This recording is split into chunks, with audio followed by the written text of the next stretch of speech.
Hi guys! Hi mga ka-reels! Ito ang ingredient ng ulam namin for today.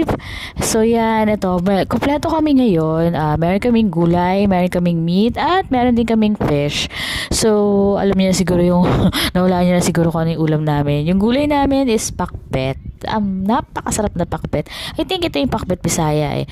Alam niyo, gusto ko rin i-try minsan yung pakbet na, di ba yung ibang pakbet nilalagyan nila ng konting bagoong. Masarap din yun eh. Kaya lang kasi medyo may allergy ako sa bagoong. So, ito muna yung tinry namin. And then, meron kaming, ito, piniprito na namin yung pork.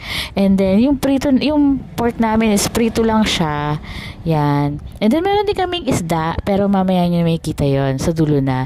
So, guys, bago ang lahat, kung meron kayo suggestion, comment nyo lang below. Follow me, guys. Pwede na ako magtanggap ng star. Oh my God. Favorite. Yan na. Yan na yung may kalabasa na siya. Favorite ko yung kalabasa dyan. Napakasarap niya. At yung gulay din naman, daming sabaw, diba?